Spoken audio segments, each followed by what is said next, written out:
Hello. Hello. Welcome to Friday with Friends. It is so much better having the gang back here. And we were just like in sync. Felt right. It felt right. Well, thanks for tuning in to Fridays with Friends, whether it be us here together or what we've been doing for the past few months being over Zoom. Thanks for being here. Friday with Friends is our opportunity to talk about what's going on in the market, answer any questions you might have, so that if you have any real estate needs, we would love the opportunity to be your realtor of choice and help you however we can. Perfect. So today, what are we talking about? Today we are talking about how to win in a multiple offer situation, and we are talking about 5 tips today. 5 tips. The market is pretty crazy. We have had some of our sellers receive tons of offers. On average, we're probably getting like at least 5 to 10 offers on each house. We had one that had 50 offers. 5-0. Crazy. What's that backwards? Looked right to me. I was like, yes. So 5-0, we have just been, having so many offers. And so when it comes to that, it's not all about price. Yeah. Obviously, price is so important, but there's so many other keys if you're a buyer in this market that you need to be focusing on in addition to the price. So we're going to kind of go through all of those to give you tips on how to win in a multiple offer situation when you're potentially up against 49 other buyers.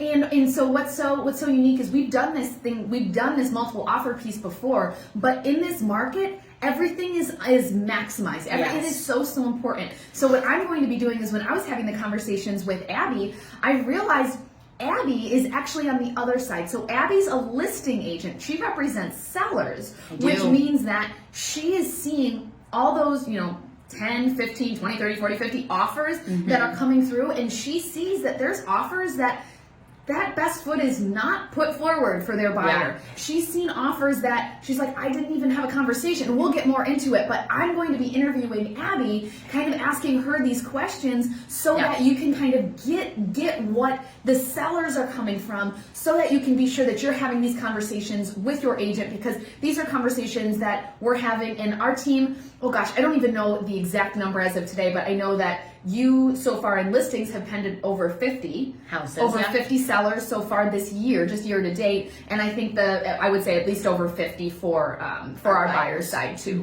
which means we have a lot of experience. We know what's going on in real time. A standard closing takes about 60 days. So if we're waiting for the comparable sale that we want to know to close, that doesn't matter. We can't wait that long. By us doing so much business, we're able to really see, okay, we went 20 grand over asking and that still didn't come to fruition. Next offer, we probably need to go even higher if we want to win. That if you're only doing one, really excited.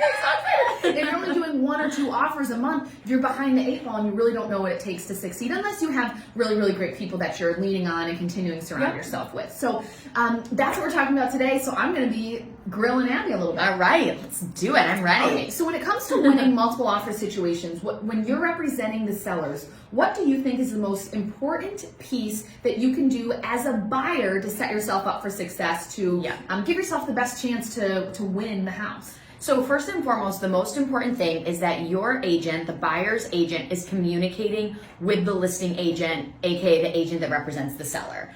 Asking questions like, what's important to your seller? What is the ideal closing date? How many offers do you have in hand right now? When are you reviewing offers?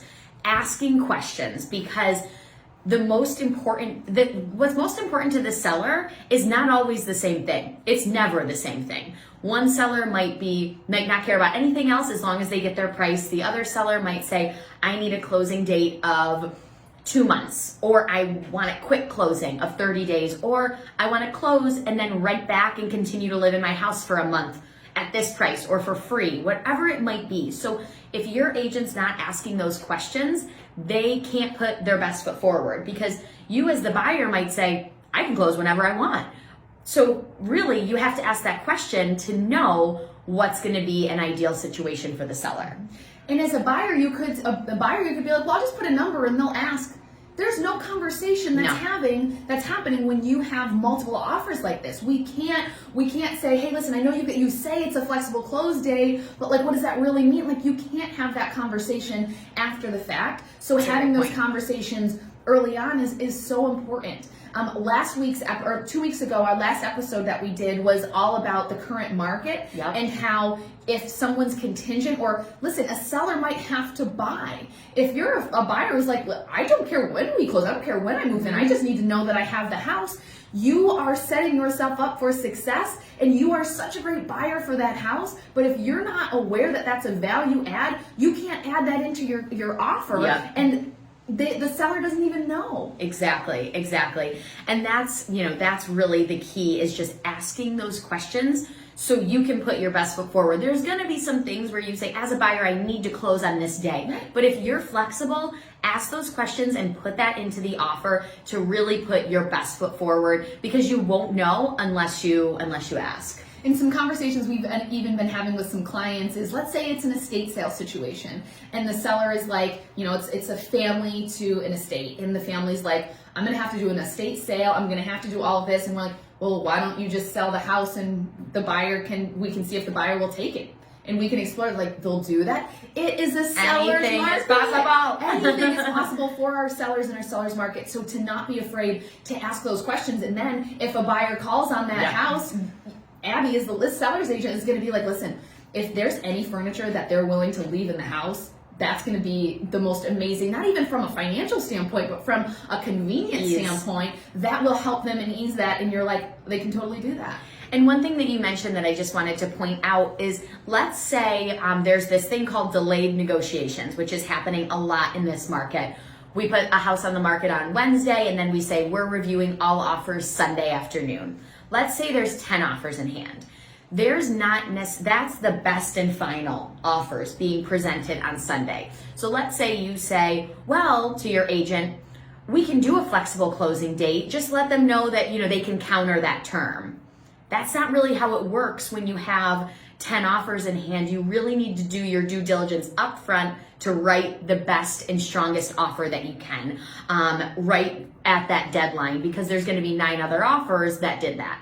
So you need to make sure you're putting your best foot forward. There's not really a conversation that goes back and forth. So I just wanted to highlight that too. I love it. So we'll be getting into more of the specific details, but we wanted to start with that general idea of making sure that you are having your agent is having a conversation with the listing agent to really understand what's important to the seller. Exactly. Okay, so Abby, in terms of price, what are you seeing in terms of what people are bringing for the purchase price of the house? Yep. So again, this is different house to house, but ultimately we are seeing that most of our houses are going at or above, sometimes very, very much above the listing price. So again, just making sure that your realtor is having the conversation with the listing agent, that how many offers do you have in hand question is a really important one. So okay, I'm competing with 5 other people. I really need to put my best foot forward, or I'm the only interested party at this time. We can be a little bit more conservative. So making sure that we're having those conversations. There's also this fun little word called an escalation clause. What's an escalation clause, Abby? So not new, we've talked about it before, but in the last few years, it has come into the market even more, and we're seeing it a ton in this market right now. Basically what it is it's language that is added into the contract that says, I will increase my price by, let's say, $1,000 up to a certain number, and that's the cap of the escalation. So let's say the house is on the market for $100,000, you put in an offer as the buyer of $100,000 with an escalation clause to $110,000. Let's say another offer comes in at $105,000, you would escalate to $106,000.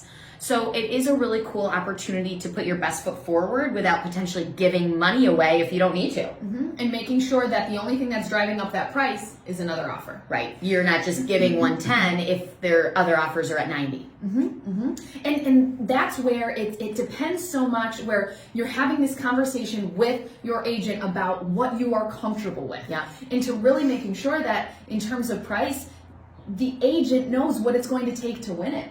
I know that our buyer team will say, hey, listen, here's where we're at based on the offers that I've been writing. You know, they probably are writing 10 to 15 offers a week for their clients. They know. They know it. They're experiencing it. They're winning so many. They're amazing. They're literally our buyer team fights it, like they are fighting for their clients so much. And it's hard. If you're a buyer right now, especially my poor buyer's agents, but if you are a buyer, you're going through a lot. It is hard. And as an agent, they're going through it too. But still, where I'm going with it is to make sure that the agent can give you recommendations to say, listen, if you can go 10 over asking, but it's probably going to go 20 over asking. Let's put your best foot forward. But I just want you to know this, like the property over there up the street went 30K over asking.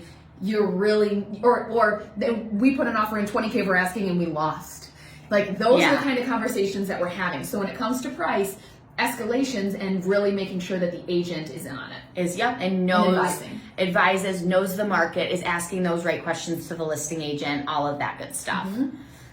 Okay, Abby. So besides price, you mentioned a couple things early on in terms of, other terms, but tell me what other terms are really important that as a buyer's writing an offer, they need to keep in mind to win the offer. So other than price, really the next thing that we're looking at is the type of financing that the buyer is receiving.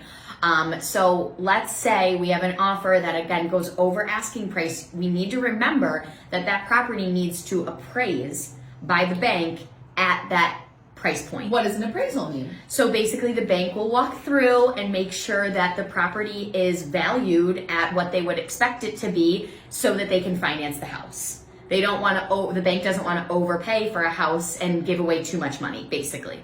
So what we need to do is make sure that we're decreasing that risk as much as possible. No matter what, unless the offer is cash, there's always that risk. But there are certain types of financing options that decrease the risk. Such as? Stop reading my mind. Conventional financing and a higher percentage down does decrease that risk. So if there's a way that you say, gosh, I've been qualified FHA, at the end of the day, a mortgage is a mortgage, but when you're competing, this is something to keep in mind. If you were FHA, well, how can I maybe switch my financing, go conventional if you feel comfortable with it, if the numbers make sense, to put your best foot forward. So financing is going to be really the second most important thing that we look at. And I think appraisal is such an important point to note too, is the fact that why cash is really king always, but right now too, is let's say you have an offer that goes 20K over asking, but I'm getting financing and I'm willing to go 30K over asking. The seller might say the risk of that additional 10 grand, when I can guarantee right now that I'm going to get 20 grand without having the risk that the property might not appraise, and as a result that deal might not come together, puts it where you can throw all the money in the world at it. And if the seller is very risk averse and really wants to make sure that they're being conservative, they may go with a cash offer that doesn't have that risk of financing. And I think that's a perfect lead into the next thing, is just what else makes an offer strong is the ease of it. Because when a seller signs the purchase offer and they're moving forward, they want to make sure that it can be as easy as possible. So other terms, if you feel comfortable waiving an inspection, that obviously, we'll get into that more, that obviously creates an easy transaction for the seller. There's less risk. There's less risk associated, there's less contingencies. If you're asking for any credits or concessions or kind of crazy risks or crazy requests, that might not make it as easy on the seller, and it won't be as desirable even if you're offering more money. Because there's just that extra contingency, extra hurdle, extra potential, hiccup that could have the deal not come together at the end of the day. So keeping it as easy and as simple as possible. We talked about the closing date. If that's important to the seller, that's something you want to know, so you can put that in. We have a lot of sellers that are doing extended closing dates. They're doing post possessions so that they can go out and buy their next house. That's really important to know up front, so you can put your best foot forward in with the offer. And then last but not least is the deposit amount.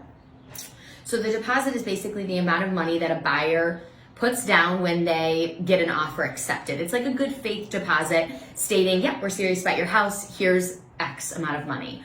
A standard amount is about 1% to 2%. In this market, it's not a bad idea to, if you have the cash available, to increase that amount. And the reason that we want to increase it is because it shows the buyers, shows the sellers, I am serious about your house. Yep. So the deposit is another way, again, away from price, that you can put your best foot forward, because it shows the seller, wow, they're willing to put $3,000, $5,000 down. They really love my house, and it gives them that assurance that you're not going to walk away.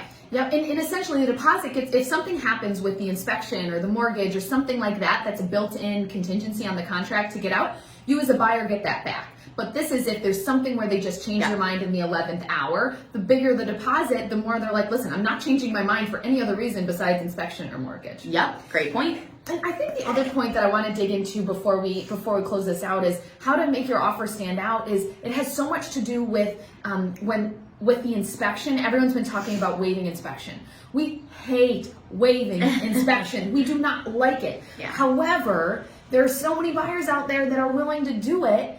You may have to waive that inspection. And so when we are looking at these, I want to make sure, and I'm sure we'll be hitting on it in a second too, but to really make sure when we're looking at all of these terms that you're understanding that that's the reality of what's happening around us, and that's what is winning a lot of offers and making a huge impact for your sellers. Right. And again, the price could be a little bit higher, but they say, gosh, if I can sign on the dotted line and not have to worry about, I've lived in the house for 10 years, there's no issues, but you never know what might pop up. It's just the ease of them knowing that it's pretty much a done deal, and all they have to worry about is the mortgage. That's it. It can, unless it's cash, it can really be desirable for the seller. Not that they're trying to, now remember, they do have to disclose, the seller does, if there's any known issues. So you can definitely, there's ways to make sure that you feel comfortable, but for sure, it's something that sellers are considering. Love it, love it. Okay, so I think that was helpful. I hope you guys enjoyed that. I hope you were able to see it from Abby's perspective on when she is accepting offers and when she's reviewing them with her clients. What are the important conversations that she's actually having behind the scenes with the sellers, but also to hopefully help educate you guys when you're talking with your agents to really make sure that you're setting yourself up for success. Yes. Because the worst thing is, oh, I could have done that and I could have done that when I just didn't know. I just didn't know. And that's why there's so many pieces to the offer besides price. So making sure you're asking those right questions, what's important to the seller, to put your best foot forward. So now what we're going to do is step away from the listing agent side, and really we're going to switch roles and talk about what you as buyers need to be thinking about away from those questions that we just talked about to navigate the process of buying in this market. So what I'll say is, I'm going to start, is that so we talked about what you need to do, right, from a logistical standpoint and the terms and all of that. But I want to back up to make sure that after you've heard that you're thinking about what are the things that you need to do early on. What are the things that you need to be doing prior to all this happening? And the first and foremost thing is to know the market and to manage your own expectations. When we are meeting with our buyers right now, thankfully the market or all of the media is covering this very much, but so that most people know about it. But to know, gone are the days where you're going to probably write an offer on one house and get it. Now, we have had that happen. Our team is pretty good. But the reality is, if you're losing 5 houses, you may just been like, I don't realize what I actually need to do to get a house. And there's a process that goes through that. So setting your expectations where you know that. And as a result, that's going to help you emotionally, so that maybe you're not, this is my house, this is my dream house, it's all I've ever wanted, I love it, and then you're crushed. And then the same thing, and then you're crushed. So it's a process where we want to have our clients fall in love with the house, but we also need to be very reasonable and say, listen, we've been down this path before. Make sure that you're taking really good care of your emotions and really holding yourself in to know what's probably going to happen. Exactly. So again, having those conversations with your agent and your specific neighborhood, town, city, all of those things, so you know what to expect. Okay, we're writing on a house in North Winton. There's probably going to be 10 offers, 15 offers, and understanding that. So your emotions are checked, and you also, as we've said, can put your best foot forward. And at the end of the day, if you don't get it, know, okay, I put my best foot forward, I can say that confidently, and I'm good to continue to look. And it's not an emotional roller coaster. Yes. And I think along with expectations, as you're doing this, set your own expectations for yourself. Set your own goals, and to be able to get real to say, Am I comfortable? Let's say you have a house to sell and you need to sell that house in order to buy that house. Well, the house you found has multiple offers. Are you willing to go non-contingent? Are you capable of going non-contingent? So that it's not I think I'm going to, but I'm going to push outside my comfort zone and then I'm not going to be comfortable the entire transaction. No, we've got to decide it early on to say, if you fall in love with a house, what are your options? So that when we're in the emotions, we've already made the decision, and we don't have to make the decision when we're deep in those emotions. Yeah, that's such a great point. And I think the other thing too is when it comes to price. How high are you willing to go for a house? Now people are saying, oh, everyone's overpaying. Guys, market value is what the house is worth. And right now, these houses are worth what they're getting, like they are worth that. And so it's for you to be able to say, listen, if I'm willing to pay this price for this house because the mortgage amount makes sense to me, because I'm going to live in this house for a really long time. Because if I don't buy a house now, I'm going to sign a lease and spend tens of thousands of dollars in that lease until I can buy my house again. So understanding price, what am I really comfortable with spending so that it's not that emotional decision? Yeah, definitely. So thinking about it up front, when it comes to price, terms, are you willing to waive that inspection? Oh yeah, we did. Contingencies, am I willing to sell my house or buy this house without selling my house? Having all of those conversations up front, which is what we do in our consultations with our clients before we even start to look or sell houses, is so important, so it's not in that emotional stage. I love it. And I think that kind of sums it all up into really just it's important that you know what you're getting into, and you know that there are agents right now that are working their tails off for both their buyers and their sellers, and to just make sure you're doing it smart. Make sure you have all of the information so that you truly can put your best foot forward. And sometimes, guys, your best foot forward just isn't good enough, and you're going to lose, and it's going to be devastating, and it's going to be hard. And we always say the right house is waiting for you. We've never had someone who said, oh, I wish I had that house. They find this house, and it is the one that they are supposed to have. So stay encouraged, stay in conversation with your agent, have your agent stay in conversation with other agents to really set yourself up the best you possibly can to win in multiple offers. I love that. I think that it puts the bow on top of today's episode. Love it. Well, thank you for tuning in to Friday with Friends.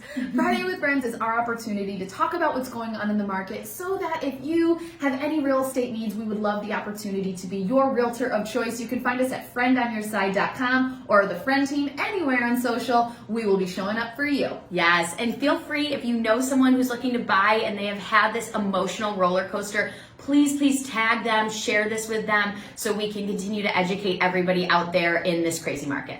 I love it. Thanks for tuning in. Bye.